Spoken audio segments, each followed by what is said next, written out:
বাংলাদেশে কত রাজা বাদশাহ আসলো গেল, নাম নিশানাও তো নাই। ইমান ছাড়া আল্লাহকে ভয় করলে কোনো লাভ। ইমান আনার পরে আল্লাহর ভয় যার অন্তরে যত বেশি, তার মর্যাদা তত বাড়তে থাকে। বলেন সুবহানাল্লাহ, ঠিক কিনা? বাংলাদেশে কত রাজা বাদশাহ আসলো গেল, নাম নিশানাও তো নাই। আসল বাদশাহী যারা করে গেছে, হযরত শাহজালাল ইয়ামানি রহমতুল্লাহ 800 বছর চলে গেছে, তারে মানুষ ভুলে নাই। হযরত শাহ ফারহানকে ভুলে নাই, শাহ মাকদুমকে ভুলে নাই, শাহ কারামত আলী জৌনপুরীকে ভুলে নাই। এরা ছিল আসল বাদশাহী করে গেছে। সুবহানাল্লাহ, ঠিক না?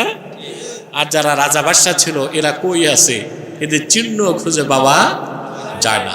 তাহলে আল্লাহকে ভয় করলে কয়টা জিনিস দুনিয়ায়? কয়টা?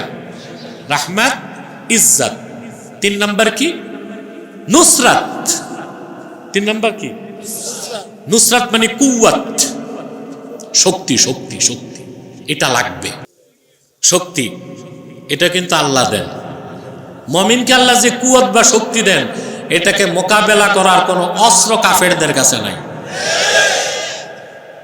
এই শক্তি আল্লাহ কাকে দেন? উম্মতে মুহাম্মাদির ইমানদার যারা আল্লাহকে ভয় পায়, তাকওয়া ভিত্তিক জীবন যাপন করে, তাদেরকে আল্লাহ শক্তি দেন সিনায়।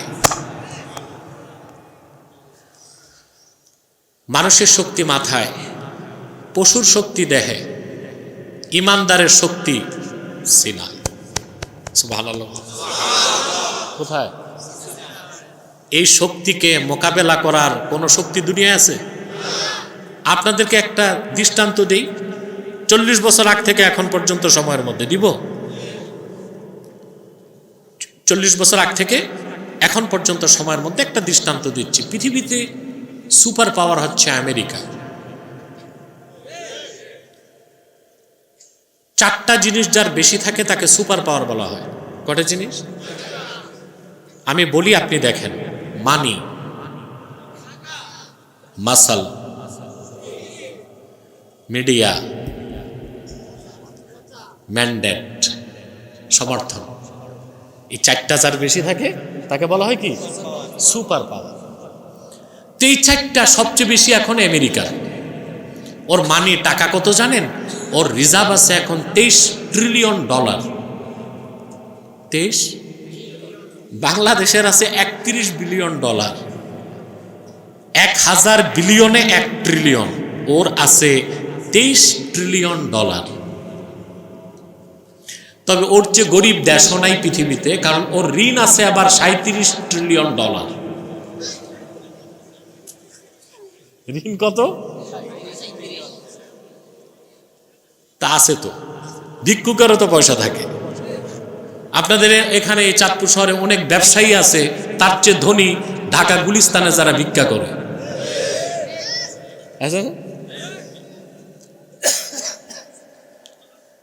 ওর মানি আছে, মানি। মাসল, সামরিক শক্তিতে সে 1 নাম্বার। ওর কাছে অ্যাটম বোমি আছে প্রায় 5,500। তারপর হচ্ছে মিডিয়া, আল জাজিরা ছাড়া সবগুলো সংবাদ মাধ্যম তার হাতে। ম্যান্ডেট, পৃথিবীতে মাস্তানি করতে ওর যে বৈধতা, তা নিতে বাইরে যেতে হয় না, জাতিসংঘর বাড়িতেই। ঠিক কিনা? তার 4টা শক্তি আছে, সে সুপার পাওয়ার। কিন্তু আপনারা কি জানেন, এই প্রবল ক্ষমতাধর সুপার পাওয়ার মধ্য এশিয়ার একটা গরিব দেশের মুসলমানদের কাছে হেরে গেছে? কি নাম? যারা নেতৃত্বে তাদের সবার নামের আগে মোল্লা। আপনারা মনে করেন না আমাদের দেশি মোল্লা। এই মোল্লা মানে প্রত্যেকেই আল্লামা, প্রত্যেকেই। যিনি চিফ জাস্টিস আব্দুল হাকিম হাক্কানি, সুবহানাল্লাহ, শেখুল হাদিস, বুখারী শরীফের একটা বড় সরা তিনি লিখছেন, বহুত বড় আলেম, কিন্তু উপাধি দেয় কি? মোল্লা। আমেরিকায় এসে এই মোল্লাদের কাছে ধরা খায়। আমেরিকার 4টা শক্তি আছে, মোল্লাদের একটা আছে। সুবহানাল্লাহ কইবেন। এই শক্তি মোকাবেলা করার কোনো পরাশক্তি নাই। আমি একটা দৃষ্টান্ত দিচ্ছি। আল্লাহ রাব্বুল আলামিন মুসা নবীকে বললেন, ইযহাব ইলা ফিরআউনা ইন্নাহু তাগা। মুসা, জলদি ফেরাউনের কাছে যাও, সে সীমা লঙ্ঘন করছে। তো মুসা আলাইহিস সালাম চিন্তা করলেন, প্রবল পরাক্রম, প্রবল ক্ষমতাধর শাসক হচ্ছে ফেরাউন। ওর যে ভূখণ্ড ছিল 9.5 লক্ষ বর্গ মাইল, কত বড় জায়গা। এরপরে ওর সৈন্যবাহিনীতে পদাতিক বাহিনী ছিল 80,000 ঘোড়সওয়ার। পদাতিক না, ঘোড়সওয়ার ছিল কত। ওর উপদেষ্টা পরিষদ ছিল, এখন আছে না উপদেষ্টারা, ফেরাউনেরও ছিল। ফেরাউনের পলিটিক্যাল উপদেষ্টা, রাজনৈতিক উপদেষ্টা ছিল হামান, আর ফাইন্যান্সিয়াল অ্যাডভাইজার, অর্থ উপদেষ্টা ছিল কারুন। কার? ফেরাউন। প্রবল ক্ষমতা। মুসা আলাইহিস সালাম চিন্তা করছেন, ওর সাথে আমি মোকাবেলা করব কি দিয়ে। হযরত মুসা কালিম আল্লাহর কাছে শক্তি চাইলেন, মাথায় নয়, দেহে নয়, চাইলেন সিনায়। قال رب اشرح لي صدري ويسر لي أمري واحلل عقدة من لساني يفقه قولي। আয় আমার রব আল্লাহ তাআলা, তুমি আমার বক্ষটাকে খুলে দাও। সুবহানাল্লাহ বলবেন না? যার অন্তরে ইমানের নূর যত বাড়ে তার সিনা তত বড় হয়। সুবহানাল্লাহ। সিনা বড় হয় কিসে? ফিতা দিয়া ইঞ্চি মাপলে হবে না। যার অন্তরে নূর যত ইমানের বাড়ে তার সিনা তত খুলতে থাকে। মুমিনের সিনার প্রশস্ততা তখন আল্লাহর আকাশের প্রশস্ততার চেয়ে বড় হয়ে যায়। মুসা নবী বলেন, আল্লাহ আমার সিনায় তুমি শক্তি দাও, সিনাটাকে খুলে দাও, আমার কাজটা সহজ করে দাও। একটু বাড়বে, আমার কাজটা সহজ করে দাও, আমার মুখের জড়তা দূর করে দাও, যেন আমার কথা তারা বুঝতে পারে। বাকি কথা বলবো না, যতটুক ব্যাখ্যার জন্য প্রয়োজন ততটুকুই বললাম। বিজয় হয়েছে কার? মুসা আলাইহিস সালাম বিজয়ী হলেন।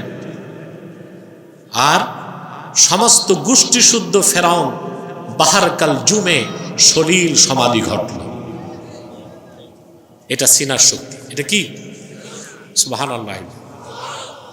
তাহলে যদি আল্লাহকে কেউ ভয় পায়, আমরাও যদি আল্লাহকে ভয় পাই, আল্লাহ আমাদের জন্য ওয়াজিব করবেন রাহমাত, ইজ্জত, কুওয়াত, 4 নাম্বার দৌলত। সুবহানাল্লাহ। এটা চান? কথা বলেন, সবাই তো চায়। দৌলত চায় না? আল্লাহ করিম, আল্লাহ তাআলা তার মুত্তাকি বান্দাদেরকে এমন ভাবে রিজিক দেন সম্মানের সাথে, যেটা সে চিন্তাও করতে পারে না। আমি বুখারী শরীফ থেকে একটা হাদিস শোনাচ্ছি। রাসূলুল্লাহ সাল্লাল্লাহু আলাইহি সাল্লামের জলিলুল কদর সাহাবী ছিলেন আউফ ইবনে মালিক আল আশজাঈ রাদিয়াল্লাহু তাআলা। বলেন তো নামটা? আউফ ইবনে মালিক আল আশজাঈ রাদিয়াল্লাহু তাআলা। নামটা মনে থাকবে? আমরা সাহাবায়ে কেরামের নাম বরকত হিসেবে রাখবো, এতে আমাদের বরকত হবে। আপনারা তো নাম খুঁজে পান না, সন্তানের নাম কি রাখে দেখেন না? Chocolate, biscuit, hockey stick, ballistic. সাহাবায়ে কেরামের নাম রাখবেন, এতে বরকত পাবেন। কি পাবেন? বরকত হিসেবে রাখবেন, বরকত পাবেন। আউফ ইবনে মালিক আল আশজাঈ, ওনার ঘরে একজনই সন্তান ছিল।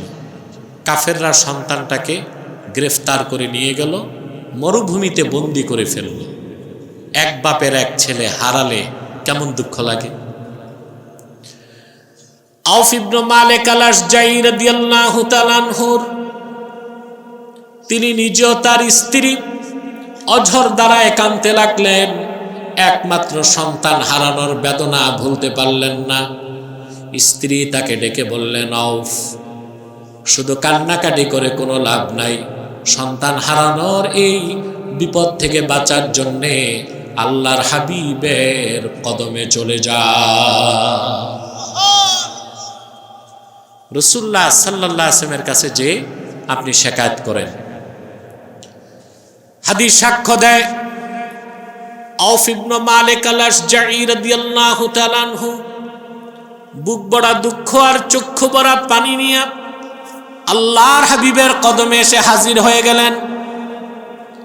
বললেন, ইয়া রাসূলুল্লাহ, ইয়া হাবিবাল্লাহ, আমাদের একমাত্র সন্তান মুশরিকরা তারে ধরে নিয়ে গেছে। এই সন্তান ছাড়া আমাদের কোনো গতি নাই, বেঁচে থাকতে পারবো না। আল্লাহর হাবিব সাহাবীকে বললেন, ইত্তাকিল্লাহ ওয়াসবির, আল্লাহকে ভয় করো, ধৈর্য ধারণ করো। ওয়া আমুরুকা ওয়া ইয়্যাহা আন তাস্তাকসিরা মিন কওলি লা হাওলা ওয়ালা কুওয়াতা ইল্লা বিল্লাহ। আল্লাহকে ভয় করো আর ধৈর্য ধরো। আর আমি তোমাকে ও তোমার স্ত্রীকে আদেশ করছি, সন্তান হারানোর বিপদ থেকে বাঁচার জন্য বেশি বেশি পড়ো লা হাওলা ওয়ালা কুওয়াতা ইল্লা বিল্লাহিল আলিয়্যিল আযীম। আহা, উম্মতে মুহাম্মাদীকে কত বড় নেয়ামত আল্লাহ দিয়েছেন। বলা হয়েছে দোয়া কানজুম মিন কুনুজিল জান্নাহ, পাহাড় সমান বিপদ সামনে থাকবে। আল্লাহকে ভয় করে আপনি যদি এই দোয়াটা পড়েন, বিপদ পাহাড় সমান। সাহাবী বললেন, ইন্না রাসূলুল্লাহি সাল্লাল্লাহু আলাইহি ওয়াসাল্লাম আমারানি ওয়া ইয়্যাকে আন নাস্তাকসিরা মিন কওলি লা হাওলা ওয়ালা কুওয়াতা ইল্লা বিল্লাহিল আলিয়্যিল আযীম। সাহাবী বললেন, আল্লাহর রাসূল সাল্লাল্লাহু আলাইহি ওয়াসাল্লাম আমাকে এবং তোমাকে নির্দেশ করেছেন সন্তান ফিরে আসার জন্য আমরা যেন এই দোয়াটা বেশি বেশি পড়ি, লা হাওলা ওয়ালা কুওয়াতা ইল্লা বিল্লাহিল আলিয়্যিল আযীম।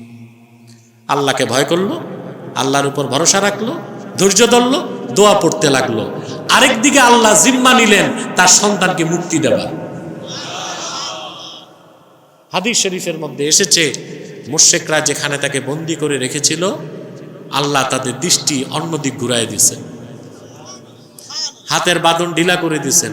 সাহাবীর সন্তান মুক্ত হয়ে হাঁটা শুরু করছে। কিছুদূর আসার পর চিন্তা করছে, বাড়িতে এতদিন ছিলাম না, বাবা মা কি খাইছে, আমি যে কি খাবো, রিজিকের চিন্তা করতেছে, বুঝলেন? তো সে দেখলো মরুভূমিতে কাফেরদের অসংখ্য বকরি, হাজার হাজার বকরি চারণভূমিতে চড়তেছে। তো বকরিগুলোর পিছনে যে সে বলল, তোমরা আমার সাথে বাড়ি চলো। সহিহ বুখারীর রওয়ায়াত, আউফ ইবনে মালিক আল-আশজাঈ রাদিয়াল্লাহু তাআলা আনহুর কলিজার টুকরা সন্তান বাবা মার কোলে ফিরে আসলো, সঙ্গে কাফেরদের 4000 বকরি সাহাবীর বাড়ি চলে আসলো। আল্লাহ রাব্বুল আলামিন আয়াত নাজিল করে দিলেন, ওয়া মান ইয়াত্তাকিল্লাহা ইয়াজআল লাহু মাখরাজা ওয়া ইয়ারযুকহু মিন হাইসু লা ইয়াহতাসিব। যে ব্যক্তি হৃদয় থেকে আল্লাহকে ভয় করে, বিপদের চরম মুহূর্তে আল্লাহ তার জন্য পথ খুলে দেন, আর এমন জায়গা থেকে রিজিক দেন, দৌলত দেন, যেটা সে চিন্তাও করতে পারে না। সুবহান। আল্লাহকে ভয় করবেন, দুনিয়া কটা জিনিস পাবেন? ইজ্জত, বলেন ইজ্জত, রাহমাত, কুওয়াত, দৌলত। আর কি লাগে? লাগবে কিছু? আখিরাতে আল্লাহ দিবেন জান্নাত। 5 নাম্বারটা কি? জান্নাত। কোথায়? আখিরাতে। সুবহানাল্লাহ।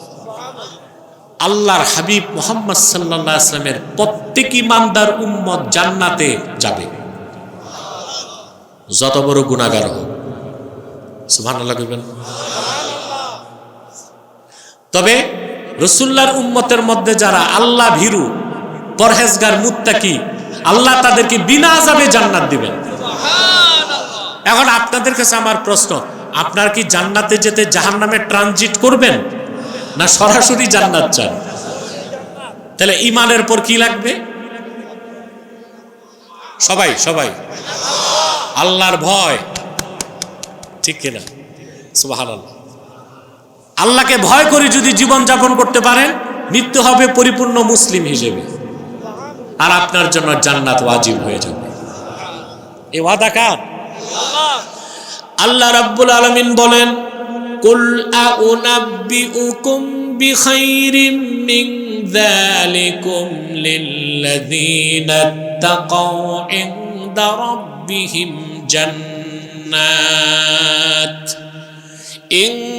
রাব্বিহিম জান্নাত তাজরি মিন তাহতিহাল আনহারু খালিদিনা ফিহা ওয়া আজওয়াজুম মুতাহহারাতুন ওয়া রিদওয়ানুম মিনাল্লাহ ওয়াল্লাহু বাসীরুম বিল ইবাদ।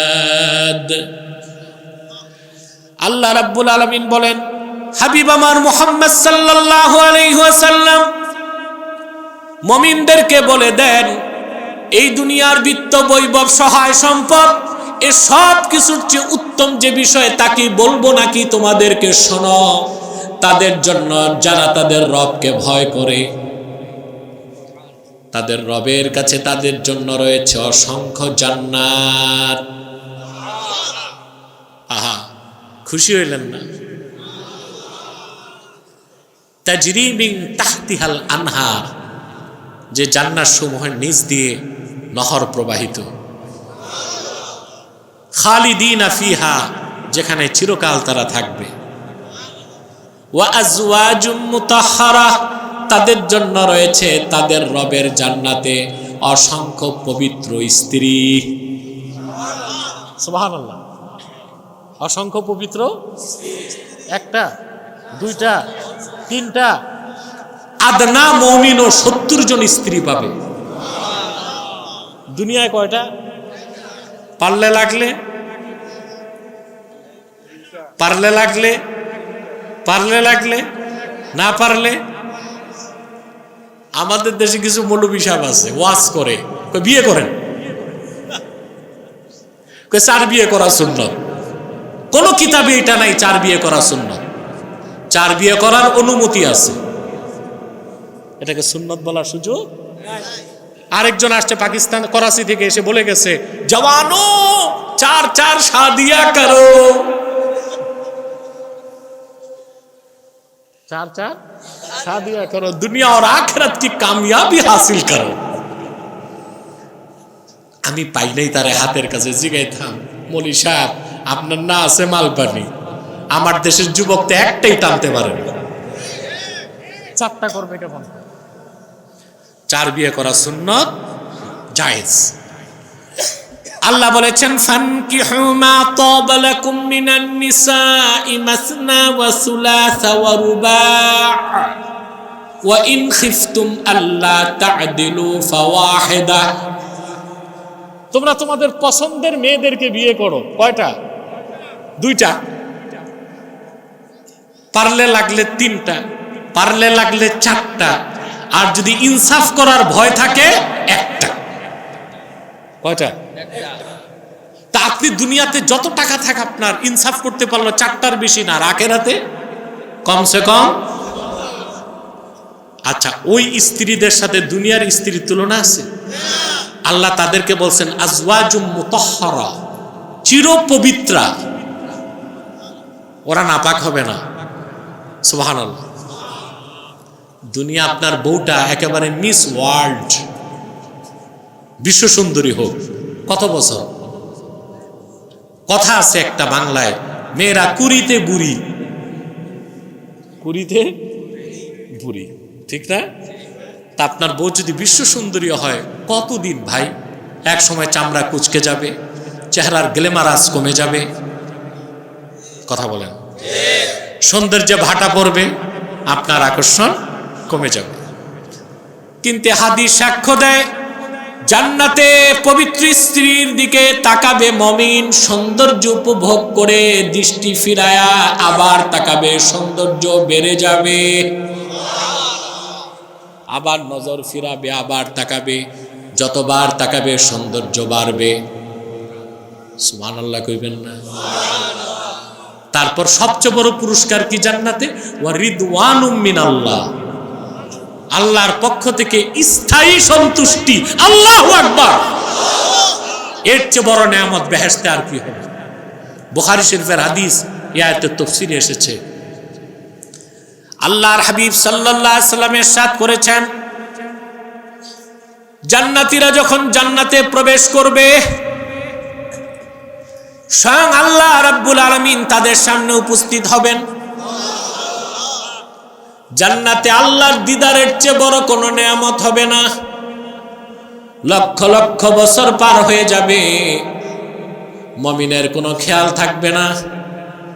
আল্লাহ ডেকে বলবেন, আমার বান্দারা, তোমরা কি আমার উপর রাজি হইছো নাকি? মুমিনরা বলবে, আল্লাহ, যা চেয়েছি তা পেয়েছি, যা চাই নাই তাও দিয়েছ। তোমার হাবিব নূর নবীজি মুহাম্মদ সাল্লাল্লাহু আলাইহি ওয়াসাল্লামের উম্মত হওয়ার কারণে গোটা সৃষ্টি জগতে আমাদের মর্যাদা বাড়ায় দিয়েছ। আল্লাহ বলবেন, সবচেয়ে বড় নেয়ামত এখনো ঘোষণা করি নাই। আমি আল্লাহ তোমাদের উপর রাজি হয়ে গেলাম, আর কোনোদিন নারাজ হব না। এইটাই রিদওয়ানুম মিনাল্লাহ। এই সব নেয়ামত মুত্তাকির জন্য। দুনিয়ায় কয়টা? আখিরাতে সুবহানাল্লাহ। আল্লাহকে ভয় করে চলবেন, ঈমান আনার পরে আল্লাহকে ভয় করে চলবেন, ইজ্জত পাবেন, নুসরত পাবেন, রহমত পাবেন, দৌলত পাবেন, আখিরাতে জান্নাত পাবেন। আল্লাহকে ভয় করতে হবে ব্যক্তি জীবনে, সমাজ জীবনে, রাষ্ট্র জীবনে। আল্লাহর ভয় ছাড়া মানুষ চরিত্রবান হয় না।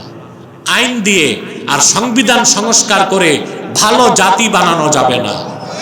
কোরআন হাদিসের সুশিক্ষায় শিক্ষিত করে যত বেশি পরহেজগার মানুষ তৈরি করা যাবে রাষ্ট্র পরিচালনায়, তত দ্রুত দেশ ভালো হবে। সেটাই প্রকৃত সংস্কার এবং কল্যাণ।